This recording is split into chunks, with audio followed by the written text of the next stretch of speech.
Hey, Brent Sebold back with you from Arizona State University Entrepreneurship and Innovation.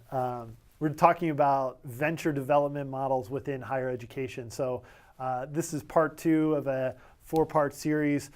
So I already went through some of the legacy models that we've been looking very closely at and actually deploying within the context of Arizona State's venture development landscape. So competitions, incubators, accelerators. If you want to hear my take on those 3 models and some of the pros and cons and otherwise, feel free to loop back to the first video here.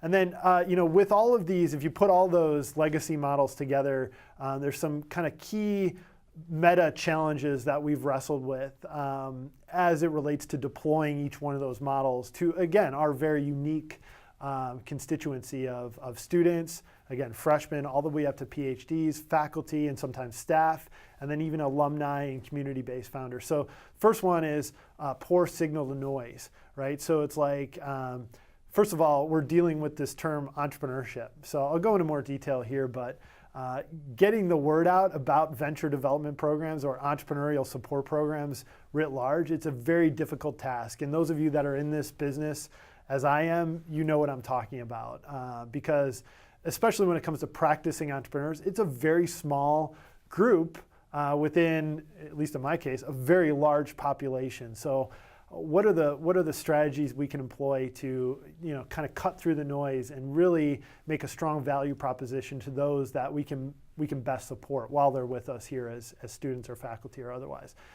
The next one that we've wrestled with literally year after year after year is I mentioned this in the first installment, is sending that rejection email, because we don't know what we don't know, right? So we're trying to play VC, angel, not me, I always pass off the judging decision-making to external folks, committees of people and panels. But when we make a decision, when I say me, it's typically at least 3 people making a go or no-go decision on a startup concept. I'm always thinking about the tens or the hundreds or the thousands of individual founders that get that rejection letter. So in hopes that we're going to find in the group we said yes to the next unicorn or startup valued over $1 billion. Right? That's the holy grail for everybody, including us. I'm not going to tell you otherwise. So how do we find that next big thing to really make a tremendous societal and economic impact coming out of our labs and our programs? So it's a challenge, right? So how do we develop everybody? If we're not going to make that bifurcation and we want to give everybody a chance, that's our DNA here at ASU, is we want to be inclusive and we want to have a full ability for anyone that wants our support to access that support. And then finally, kind of this process we've been dealing with is really juggling between the competition model, the incubator model, and the accelerator model. Especially between the incubator and accelerator model is that time frame, right? So a lot of incubators get raked over the coals because they've got what oftentimes people call zombie clients. So they just they get into this very cushy lull of coming into this subsidized lab or this wet lab or this co-working space, and oh yeah, I'll make those sales calls later. Let me get another cup of coffee kind of thing. So everybody's a little freaked out by that, and it's very space driven with the incubator model. So that's why I think accelerators are like, well, forget all that. Let's, you got 2 weeks, do it or step out kind of thing. So we in higher ed, we need to balance those 2 things, right? So we want to keep the pressure up among our students. We do this in class all the time, right? How do you balance, unique learning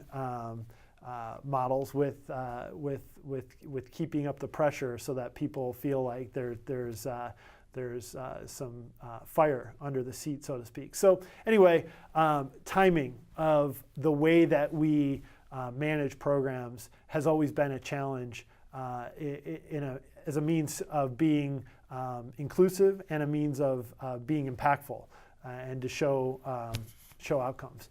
So anyway, those are the 3 big kind of pain points that generally map on in some cases very well, in some cases a little more disconnected from the legacy models of competitions, incubators, and accelerators. So I'm going to tackle each one of these challenges, and I'm going to share with you, the symptoms that are representative of the poor signal-to-noise ratio for entrepreneurial and venture development programs. And then I'm going to go through some of the ways that we've addressed those challenges. And then in subsequent videos, we'll tackle the other meta problem statements that I just introduced. So in the legacy model symptoms of communicating opportunities to either latent or kind of raise your hand entrepreneurial founders or founding teams or startups, is what we found here at ASU is we've got a decentralized model of entrepreneurship. And if your university has the same mindset as ours, and in kind of keeping up with all of you on the internet, I think it's the case that you're going to have an entrepreneurial program based in the business school, you're going to have one based in the engineering school, you're going to have one based perhaps out of the research dean's office, you're going to have one based out of the student services dean's office, you're going to have one perhaps based out of the library. These things are popping up everywhere, and we know why, because entrepreneurship is a horizontal research methodology or learning outcome across all of the vertical academic disciplines. So it's not surprising that we've got entrepreneurial and venture development initiatives popping up all over campus, and this is actually a good problem to have, right? We don't want them to go away. We don't want to tell people not to encourage their constituents or their students to be interested or practice entrepreneurship. But it creates a challenge for many of us that have, multiple appointments, across the university. We've got a teaching appointment, we've got an administrative appointment, and we care about the students regardless of where they come from, whether it's nursing or journalism or art or design. We've got entrepreneurship programs in all those things, right? And I know many of you do as well. And then, of course, once you set up this opportunity for entrepreneurship to be owned and loved and cherished by all these different disciplines and all these different faculty and all these different staff members, then they're going to start building their versions of any one or a combination of those legacy model programs, the competitions, the incubator, the accelerator, the mentoring program, the funding program, the space access program, the 3D printing program, so on, and so it just keeps going on and on, right? So you could break down each one of those interventions, and you know this as well as I do. You're going to find that people are duplicating efforts literally 2 doors down. In some cases, down the hallway, right? So that is a challenge that we are faced with when we talk about venture development, and especially when we have finite resources in higher education. Okay, so what we've done here at ASU is we recognized that is a challenge we're faced with. And so the first thing we did, and this was relatively recently, is we, again, didn't want to, pick winners and losers or say, this is the right program, that's the right program. It's like, you know what? We're all experimenting. Let's let everyone have their own, wide berth and bandwidth to do what they want to do within their own context. And we, as leaders of entrepreneurship and innovation and venture development at ASU, said, we'll just try our best to kind of connect them all together. So create essentially a network, where we can identify what are the key features and benefits of each one of these programs and put them together in a way that is most understandable by the end user, the student, the faculty, and keep in mind, we haven't figured this out. We haven't gotten this done yet, but we have made a very conscientious effort to map these things, right? And it's once you're done mapping it on a Friday, there's a new map that needs to be started on Monday. So this becomes a challenge, but it's one that if we make the commitment right out of the gate to say, we want people to experiment, we want leaders to create new things, then that network is right out of the gate positioned to support that growth. The other thing we did that is I think even more compelling is noting that specifically when we're talking about venture development, the 3 key ingredients of really any of the models I mentioned earlier, the competition model, the incubator, and the accelerator model, there's three key ingredients, right? So there's the mentorship, that's the key, and then you link that with training or education, right? So mentorship, you've got funding, and you've got space. And so each one of those models might have a sprinkling or a massive amount of each one of those ingredients. But when you create those in silos within specific units on campus or specific colleges on campus, again, we're not leveraging our resources appropriately. So what we did, again, fairly recently, and again, after years of trial and error and experimentation and having programs going kind of head-to-head for student attention and communicating, competition 1 this week, competition 2 next week, which one are you going to spend 5 hours applying to? You got to take your pick. We created this concept of a meta cohort. And so really this is where I'm going to introduce this idea of a league, right? So a new model might be better described as a league of practitioners, a community of practice, in other words. So when you've got a meta cohort, you can then start to kind of pull together those three key ingredients of mentorship and funding and space. And then each one of those ingredients becomes a network, right? So each actor within the meta cohort working on a nonprofit, a for-profit, a more than profit, whatever it is, in all different industries can then just kind of tap into the unique ingredients that are supplied by our colleagues across the campus within their own branded programs. So one of the possible missteps that luckily we weren't forced to take was to ask specific programs to subcede their brand to a different brand, or to say, hey, for this brand to be successful, this brand has to be pushed aside. So you put all those on a level playing field. You put all of the practicing entrepreneurs, and this is going to sound crazy, but the practicing freshman entrepreneurs on the same kind of level as the faculty entrepreneurs, and I'll be darned if the students oftentimes don't outperform the faculty, but that becomes your meta cohort. And when you're communicating with that group, which by the way is a relatively small group who opt in, there's a lot more clarity, there's a lot more signal, and a lot less noise. So step 1, kumbaya, let's let everybody continue to experiment.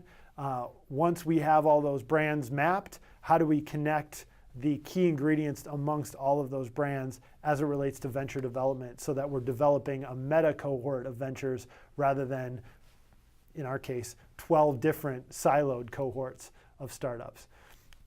So a few more pain points here related to signal noise. And these are a little bit more kind of broad, but entrepreneurial disassociation. So again, communicating competitions, communicating incubator applications, communicating accelerator, summer programs. If you're doing that in a shotgun approach, as many of us have done and will do, you're talking to a lot of people that are right out of the gate are not self-selecting as entrepreneurs. They don't realize they have an entrepreneurial mindset. They think entrepreneurship lives solely in the business school, and so on and so forth. So the other mistake that we've made is asking for all sorts of different deliverables to enter into this community of practice, right? So varying applications with all sorts of dates, scattered about in the wind, theoretical or antiquated deliverables. A couple of examples there. I'm a huge fan of the business model canvas, but using that as an entry method into a particular program or model, not such a good idea, at least in our experience. And then antiquated, obviously, I mentioned this earlier, but pivoting away from a 50-page business plan and more towards a one-page executive summary or a pitch deck. These are all things that have stymied us in the past. And so with this league model, what we're trying to do is speak to not necessarily practicing entrepreneurs, but those who may want to be entrepreneurs, or what we might call latent entrepreneurs, or closeted ninjas, people working on really interesting things, but have never thought about the commercialization play. So again, those that are going to opt in, we found that it's a very small percentage of our total population. So we have to be very thoughtful about the language we use to communicate our startup development opportunities. Even the word startup is loaded. So in pop culture, a lot of folks are put off by that for one reason or another. So lots of things to think about.